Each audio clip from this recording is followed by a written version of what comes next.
Saludos, Dios le bendiga y le guarde grandemente, mis queridos hermanos, que la paz del Señor sea con ustedes. Una vez más nos sentimos agradecidos de Dios de estar nuevamente con ustedes a través de nuestra plataforma de YouTube.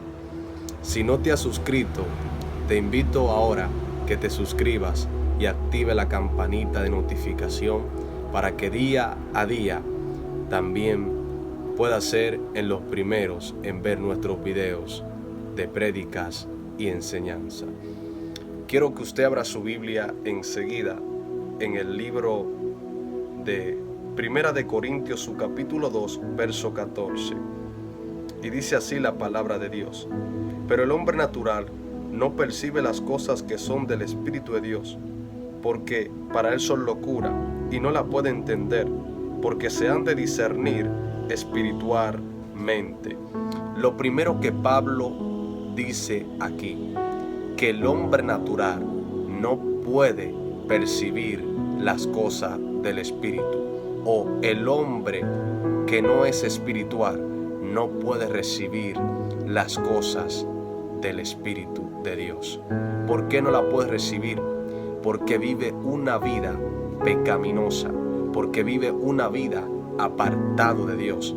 Alguien que vive apartado de Dios, alguien que vive apartado de la presencia de Dios, nunca podrá entender el lenguaje ni los misterios del Todopoderoso. Por eso Pablo dice aquí que el hombre natural no puede percibir las cosas del Espíritu de Dios, porque para él son locura y no la puede entender.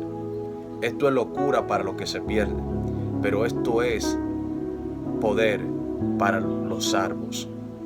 Así que nadie podrá entender los misterios de Dios a menos que el Espíritu de Dios esté en él, o a menos que el Espíritu de Dios se lo revele. En el libro de Romanos, su capítulo 8, su versículo 5 al 6, el apóstol Pablo le da una carta a la iglesia de Roma y le dice: porque los que son de la carne piensan en la carne, pero los que son del Espíritu es. Pero en el verso 6 dice: pero el ocuparse de la carne produce muerte, pero el ocuparse del Espíritu es vida y paz. Alguien que vive para la carne y vive para alimentar a la carne, siempre vivirá una vida atada, siempre vivirá una vida agobiada, porque está alimentando su carne, no está alimentando el Espíritu. Por eso el Espíritu es vida y paz. Alguien que vive para el Espíritu tendrá una vida plena en paz, en libertad, en seguridad, porque ya no vive él, sino el Espíritu en él. Entonces, el Espíritu de Dios es quien debe de tomar lugar en nuestra vida. El Espíritu de Dios es quien debe de gobernarnos a cada uno de nosotros. Tú no puedes dejar que la carne te gobierne a ti. Tú tienes que dejar que el Espíritu te gobierne a ti. El apóstol Pablo dijo en una ocasión que no satisfagamos los deseos de la carne. Es decir, que no complazcamos la carne, que no le demos vida a la carne, sino que le demos vida al Espíritu Santo. Entonces, no le dé vida a la carne. Si quieres andar en el Espíritu, vive en el Espíritu. Y sigue diciendo: porque para él son locura y no la puede entender, porque se han de discernir espiritualmente.